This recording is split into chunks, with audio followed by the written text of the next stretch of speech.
morte di Giovanni Mazzacurati, padre padrone del Mose, le parole dell'ex sindaco di Venezia Cacciari, tanti contrasti con lui, era disposto a tutto per l'opera con le conseguenze che abbiamo visto. Cinquantenne padovano ustionato alla gamba e all'inguine dopo che la sua sigaretta elettronica è esplosa in tasca, è successo a Mestre, probabile un difetto della batteria.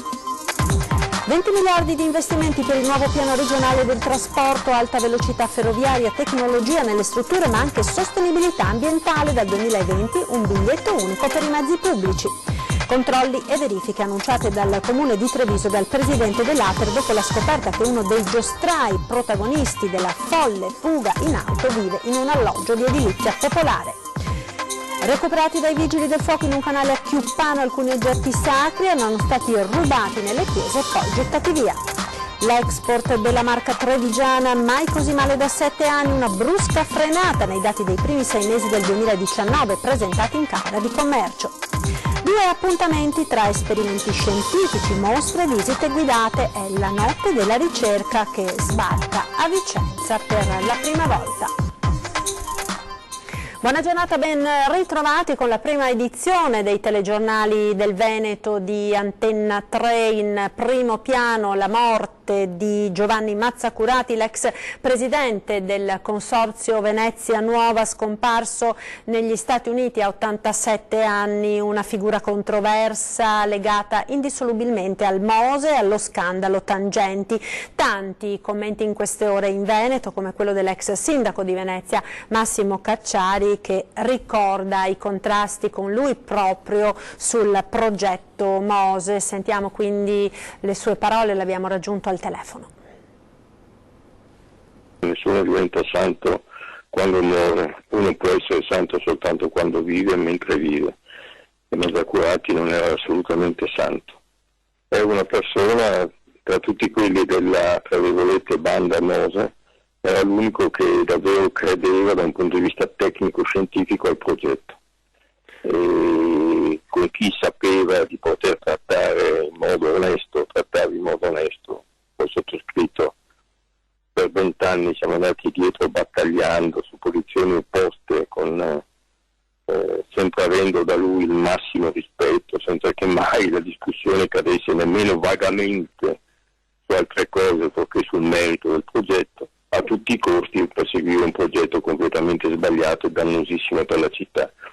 Il sottoscritto è stato praticamente l'unico a combatterlo e questo ha prodotto in lui, in Mazzacurati, sicuramente una grande stima nei miei confronti. Sono stato l'unico a dire che era un progetto dannosissimo per la città, che avrebbe distolto dalla città somme enormi che sarebbero state usate assai meglio altrimenti.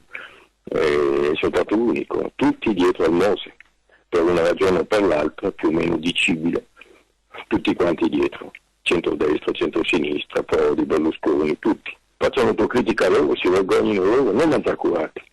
Mazzacurati è stato l'unico che era convinto del progetto, assolutamente convinto, e che stimandomi soffriva da morire ogni volta che gli dicevo bada ingegnere che questo progetto non funziona, che questo progetto è sbagliato, ma lui no, lui ci credeva ed era risposto a tutto.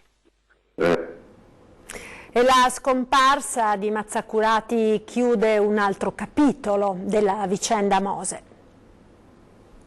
Il padre padrone del Mose, che il Mose è finito, non lo vedrà mai. La gloria e poi lo scandalo, il potere e poi la polvere. La parabola di Giovanni Mazzacurati è terminata ben lontana da quella Venezia che ne aveva decretato prima il successo e poi la caduta. È terminata in California, a San Diego, dove il Mose forse lo conoscono per qualche corrispondenza dall'estero, e comunque legata a parole come tangenti e corruzioni, tutt'al più, ritardo colossale. Perché in California ormai viveva l'87enne che fu il deus ex machina del Consorzio Venezia Nuova, tanto malato da essere ritenuto inidoneo alle deposizioni. Uscito di scena dal processo Mose, pur essendone uno dei protagonisti effettivi. Nativo di Pisa, ma veneziano d'adozione, l'ingegner Mazzacurati, il creatore di quel Consorzio Venezia Nuova, culla del Mose, di cui fu a lungo direttore e poi presidente fino al 2013, poco prima che il terremoto sconquassasse la politica e i sistemi di potere in laguna.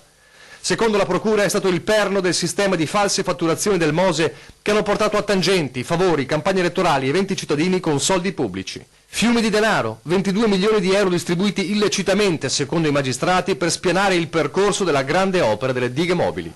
accusato e poi accusatore di politici, imprenditori e funzionari dello Stato. Testimone di rilievo, prima della demenza senile che secondo i periti del tribunale lo resero incapace di poter affrontare un processo, tanto da spingere i PM a firmare l'archiviazione di ogni accusa. In mezzo anche la morte del figlio Carlo, talentuoso regista scomparso per un tumore proprio nel 2014, l'anno della disfatta. E infine il buon ritiro da uomo libero in California, dove il MOS era diventato poco più di un eco, ma che a Venezia invece, con tutti quei soldi spariti, pesa ancora come un macigno. La cronaca ora: esplode la sigaretta elettronica, ferita una guardia giurata, è accaduto l'altra notte a Mestre. Ci aggiorna al telefono Filippo Fois, buongiorno. Sì, buongiorno da Mestre. Si trova ricoverato a Padova con oltre 40 giorni di prognosi una guardia giurata che era in servizio la notte scorsa al Parco della Bissuola, rimasta ferita dall'improvvisa esplosione della sigaretta elettronica che aveva in tasca. Su quali siano state le cause che hanno provocato l'esplosione ancora non c'è certezza, la certezza invece sulle conseguenze che l'esplosione ha provocato, ustioni diffuse tra il secondo e il terzo grado e anche la prospettiva di un intervento chirurgico. Le ustioni riguardano la zona inguinale e la gamba, particolarmente gravi sembrerebbero le condizioni della coscia. Nel momento dell'esplosione l'uomo aveva la sigaretta elettronica in tasca e anche la mano sopra la tasca che conteneva la sigaretta. Le condizioni del 51enne originario di Codevigo sono apparse immediatamente gravi, tanto da richiedere il suo trasferimento dall'ospedale di Mestre a quello di Padova. L'esplosione presumibilmente della batteria della sigaretta elettronica, non si sa se per un qualche sovraccarico o per un contatto elettrico. L'uomo, come detto, è recuperato, tenuto sotto controllo 24 ore su 24 e la prospettiva è anche quella che si debba sottoporre ad un intervento chirurgico. Per ora da Mestre è tutto, vi restituiamo la linea. A Padova ora con i primi provvedimenti nei confronti della donna che domenica scorsa a Padova ha sputato ed insultato un gruppo di leghisti che stavano facendo una raccolta di firme. Fascisti, antisemiti, vergognatevi, state distruggendo questo paese, vergogna, vergogna, antisemita, fascista, vergogna. Dopo essere stata identificata sono arrivati i primi provvedimenti da parte della questura nei confronti della donna che domenica mattina ha inveito contro i militanti della Lega che avevano allestito un banchetto di raccolta firme in Piazza della Frutta a Padova, arrivando anche a sputare contro il consigliere regionale del Carroccio Fabrizio Boron. La 39enne di Mortise ha ricevuto un avviso orale da parte del questore di Padova Paolo Fasseri. Si tratta di un ammonimento in caso di recidività. La ragazza dunque rischierebbe provvedimenti più seri. Intanto nella giornata di martedì la consigliera comunale Wanda Pellizzari insieme a Federica Pietrogrande, entrambe testimoni domenica dell'aggressione verbale, hanno sporto denuncia nei confronti della 39enne. È stato presentato il nuovo piano regionale dei trasporti, un piano elastico che renderà la mobilità veneta più sostenibile e non è questa l'unica novità. Sentiamo. 20 miliardi e 800 milioni di questi, 12,8 sono già previsti nei bilanci regionali, 6 legati alla TAV, 2 da recuperare. La Giunta regionale ha adottato il nuovo piano dei trasporti che sostituisce quello del 1990 e che ora passerà al Consiglio per eventuali osservazioni con l'approvazione definitiva entro 2 mesi. Fin dall'inizio si è manifestata la necessità di fare un piano dinamico, un piano elastico, perché se noi avessimo fatto un piano statico molto probabilmente tra 3 anni sarebbe stato un piano vecchio, superato, che era da cestinare e da rifare. Cosa abbiamo usato? Abbiamo usato la metodologia del piano processo, quindi un piano che analizza un quadro conoscitivo del Veneto allo stato attuale. Cioè il Veneto in questi anni ha risposto alla crisi attraverso una crescita dell'export e una crescita esponenziale del turismo. Questi due elementi molto positivi per l'economia veneta hanno causato gravi disagi sulla rete dei trasporti, congestione, incidenti, inquinamento. E quindi la sfida del piano è di rendere sostenibile la competitività del Veneto. Il piano prevede 37 azioni, alcune fisico-strutturali e altre organizzative. È prevista il raddoppio della Marne-Castelfranco, la progettazione che stiamo già facendo anche della Castelfranco-Bassano, è già finanziato il raddoppio della Ponte sul Brenta, Padova e Vigo d'Arzere, che sicuramente migliorerà il trasporto pubblico locale. La TAV forse non si ha ancora idea che cosa comporterà il quadruplicamento della linea da Verona a Venezia, perché comunque ci troveremo nelle condizioni di avere un binario dedicato all'alta velocità e al treno merci, un altro binario dove si libereranno un sacco di tracce da poter dedicare al trasporto pubblico locale. L'assessore De Berti ha poi annunciato un'importante novità. Ci sarà l'integrazione tariffaria a livello provinciale, quindi nel 2020, perché noi stiamo lavorando in silenzio, ma nel 2020 arriveremo alla prima applicazione dell'integrazione tariffaria, quindi di quello che tutti conoscono diciamo come biglietto unico. Dopo aver fatto un'applicazione alle province e visto ovviamente i pro e i contro o che cosa c'è da correggere, passeremo a livello regionale, però anche sul biglietto unico stiamo procedendo in maniera spedita e anche il biglietto unico sarà uno di quegli strumenti che permetterà di incentivare l'uso del mezzo pubblico. L'economia ora, l'export della Marca mai così male da 7 anni, i dati sono stati presentati ieri in Camera di Commercio. Per la prima volta dal 2012 nel primo semestre di quest'anno l'export in provincia di Treviso segna una contrazione pari a meno 1,5% rispetto allo stesso periodo del 2018. A pesare in maniera significativa l'incertezza degli investimenti dovuta soprattutto alle turbolenze geopolitiche. È un contesto internazionale difficile, abbiamo queste tensioni internazionali tra Stati Uniti e Cina con l'Iran, l'uscita della Gran Bretagna, quindi della Brexit, i consumi interni dell'Europa stanno calando, l'incertezza anche del consumatore. Pesa il rallentamento delle vendite verso mercati europei come la Germania, ma anche extra UE come Cina, Turchia, Australia.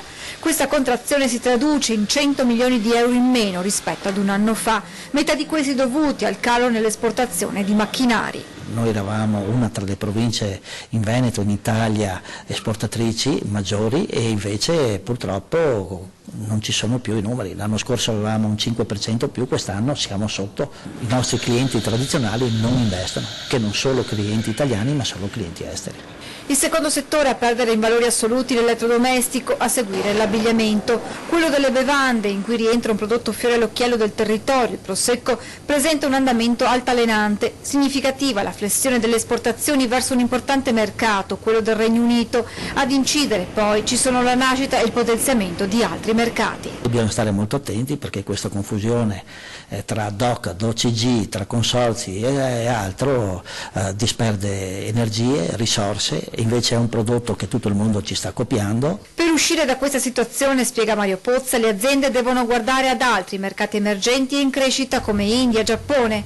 Un'occasione per mettere in mostra le proprie eccellenze e trovare nuovi sbocchi sarà la Convention mondiale delle Camere di Commercio italiane all'estero, che si svolgerà tra Treviso, Padova e Venezia dal 26 al 29 ottobre. Ci saranno delle opportunità di B2B, quindi di incontri tra aziende che possono investire all'estero e imprenditori dell'estero che possono venire in Italia.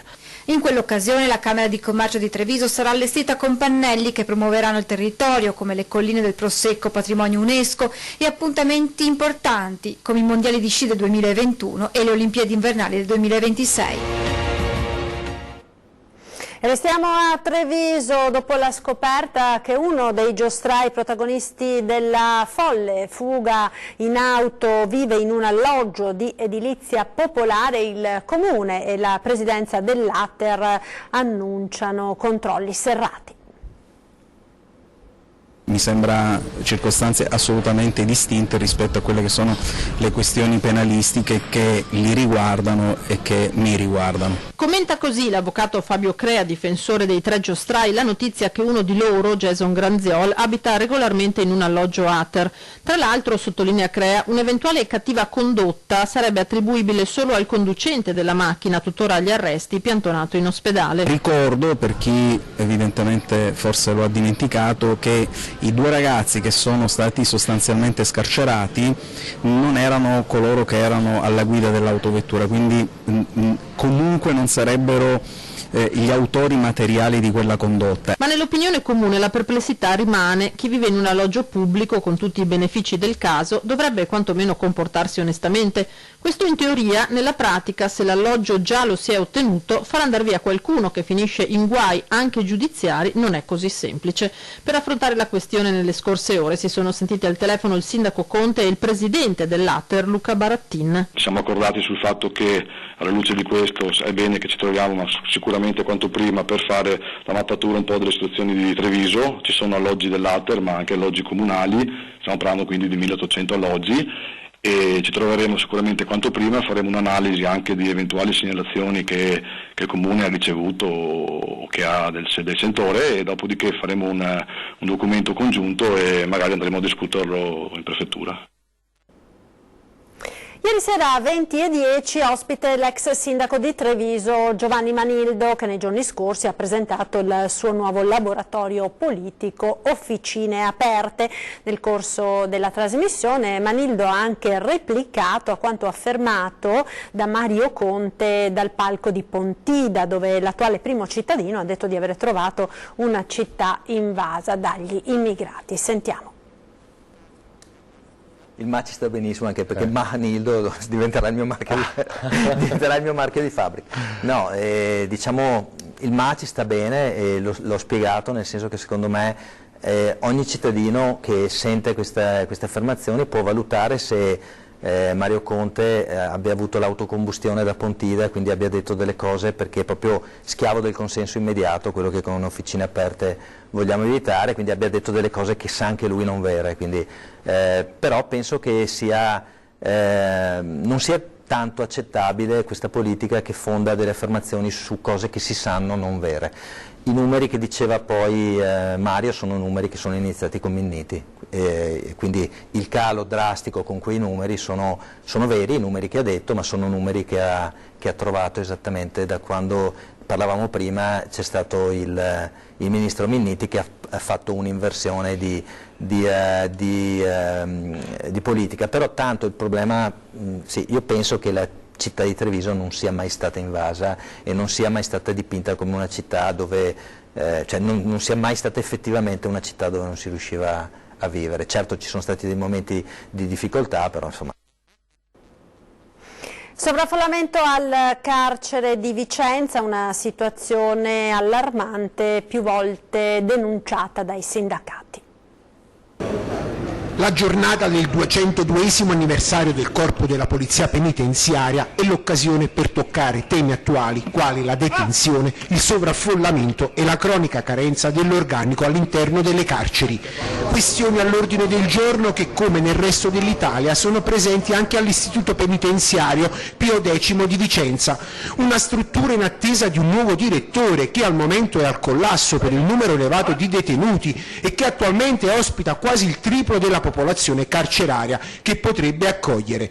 Nonostante si sia provveduto negli anni scorsi alla realizzazione di un nuovo padiglione occupato in poco tempo, la situazione resta drammatica e dunque spesso si contano suicidi, sofferenze e malumori in un mondo che, vale la pena ricordarlo, è conosciuto solo da chi è dietro le sbarre. Quel mondo lo conosce bene il cappellano del Pio X, Don Gigi Maestrello, che da anni opera all'interno dell'istituto di pena. È vero che c'è uno sovraffollamento, è un dato di fatto, però ci sarebbero tutti gli elementi per diminuire la popolazione carceraria, perché qui dentro ci sono tantissimi detenuti che andrebbero trattati diversamente. Quindi bisognerebbe avere più attenzione verso i detenuti che non farebbero del gran male e trattarli in modo diverso. Un'emergenza, quella penitenziaria, che andrebbe affrontata seguendo diverse strade, da quella del reinserimento, che spesso non avviene, una buona percentuale ritorna in carcere,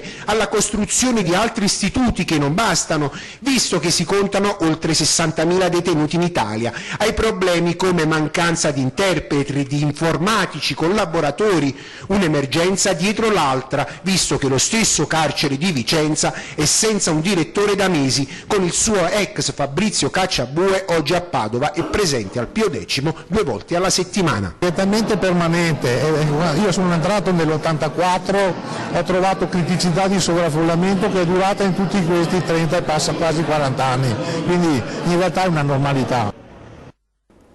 Restiamo nel Vicentino perché ieri sera i Vigili del Fuoco sono intervenuti a Chiuppano su richiesta dei Carabinieri per il recupero di alcuni oggetti liturgici buttati all'interno di una roggia che affianca il torrente Astico. I diversi manufatti sacri erano stati probabilmente trafugati in qualche chiesa ed erano stati notati da un passante che ha chiamato i Carabinieri. I Vigili del Fuoco, arrivati sul posto e assieme anche al nucleo sommozzatori di Venezia, hanno recuperato a circa 1 metro di profondità i diversi oggetti sacri, poi presi in custodia dai militari dell'Arma in attesa di arrivare all'individuazione dei legittimi proprietari. Ed ora in linea alla regia, ci fermiamo per qualche istante per la pubblicità. Restate con noi.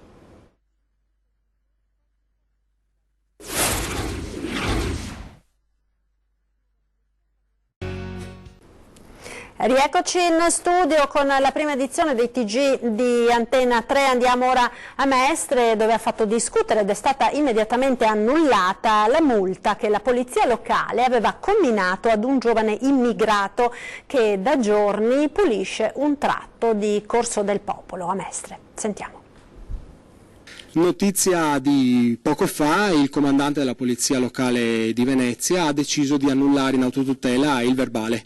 Non sappiamo le motivazioni, se per illegittimità, se per altre valutazioni, ma questo era il nostro auspicio e questo si è riuscito ad ottenere. È durata un giorno circa la multa da 350 euro che la polizia locale di Venezia aveva comminato a Monday, un migrante africano reo di spazzare una strada di Mestre. 24 ore che sono state sufficienti a innescare una catena di solidarietà con tanto di colletta, a far presentare un'interrogazione urgente in Consiglio Comunale da parte della capogruppo del Partito Democratico Monica Sambo e ad interessare del caso persino la stampa estera, grazie anche all'avvocato D'Angelo che ha conosciuto il giovane giorni fa e, saputo della multa, ha diffuso la notizia sui social. Lui era seduto su uno di quei cilindri di cemento che separano la carreggiata dal marciapiede col verbale in mano e le lacrime agli occhi. Quindi ci siamo avvicinati, ci siamo riconosciuti, ho detto: Mandi, cos'è successo? E mi ha mostrato la sanzione, 350 euro, pare perché esercitava attività produttiva sul suolo pubblico, senza la prescritta autorizzazione. È bello perché sul verbale c'è scritto veniva sorpreso palesemente a ripulire senza la zona, senza autorizzazione. Allora mi sono detto: e noi che puliamo davanti l'uscio di casa? Il comando, a quanto si è appreso, ha ritenuto di ritirare il provvedimento giudicandolo eccessivo rispetto alla norma sui lavori in strada prevista dal regolamento comunale. Di fatto l'operato del ragazzo è stato equiparato, anche se le regole sono differenti, alla polizia obbligatoria dei plateatici dei locali pubblici e a quella volontaria degli stessi cittadini che spazzano il marciapiede davanti a casa. Monday è un ragazzo di neanche 30 anni, che si è dotato di scopa, paletta e sacchetti e ha deciso di ripagare l'ospitalità nostra, italiana. Lui è qua in Italia da 3 anni, ripulendo questo pezzettino di mondo. Quale pezzettino di mondo ripulisce? Nello specifico io l'ho conosciuto in Corso del Popolo a Mestre. Ho detto: grazie di fare quello che non fanno più gli italiani, cioè pulire il proprio uscio di casa. Torniamo a Vicenza ora. Venerdì e sabato prossimi ci sarà la prima notte della ricerca, un'iniziativa presentata a Palazzo Trissino che vede tra i promotori e coordinatori il Comune e la Biblioteca Civica Bertoliana. La prima notte della ricerca a Vicenza, 2 giornate interamente dedicate al mondo della scienza, dove bambini, giovani e adulti potranno assistere in un contesto originale e stimolante a esperimenti e dimostrazioni scientifiche dal vivo, mostre e visite guidate, conferenze e seminari. La notte della ricerca, che vede la collaborazione di molte istituzioni cittadine e regionali, si inserisce nella campagna di promozione alla lettura Veneto Legge, manifestazione giunta alla sua terza edizione, che avrà la conclusione il 27 di settembre. Credere nella ricerca scientifica significa credere nel futuro e di conseguenza è importante che i nostri piccoli ragazzi, ma anche quelli del liceo, capiscano l'importanza di investire sul proprio futuro per migliorare il paese, migliorare l'ambiente, migliorare la salute di chi è in difficoltà. La Fondazione Città della Speranza festeggia 25 anni, il più grande polo di ricerca europeo sulle malattie pediatriche, che nel corso di questi 2 giorni organizzerà per l'occasione a Palazzo Cordellina un laboratorio dal titolo Facciamo ricerca, accompagnati da una mostra e un convegno. Quindi l'idea è stata, sì, dobbiamo continuare a investire nel presente aiutando con il supporto psicologico, supportando quindi gli ospedali, ma dobbiamo investire in ricerca, dobbiamo creare un istituto di ricerca dove ci sarà quella ricerca che oggi è ricerca ma che domani sarà cura. Prima di salutarci, un'occhiata alla nostra programmazione. Tra pochissimo torna come ogni giorno ore 13, appuntamento del mercoledì con la CGIL, si parlerà di tasse e pensioni con i nuovi provvedimenti del governo. In studio Paolino Barbiero, responsabile dello CGIL del Veneto, Anna Rita Contessotto, sempre dello CGIL, e Silvia Bresolin, direttore dell'Inca di Treviso. E poi vi ricordo 20:10, subito dopo i TG serali di Antenna 3, ospite questa sera in studio sarà Jacopo Massaro, sindaco di Belluno. È tutto dunque, grazie per l'attenzione. In chiusura le previsioni del tempo. Buon pomeriggio.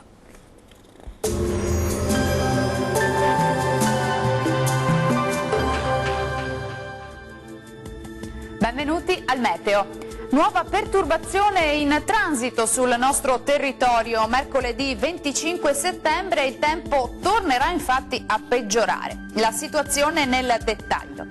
Sul Veneto l'alta pressione cede nuovamente, ecco che al mattino avremo ancora qualche spazio soleggiato, dal pomeriggio invece precipitazioni via via più diffuse, un po' ovunque. Entro la nottata comunque tenderà a migliorare.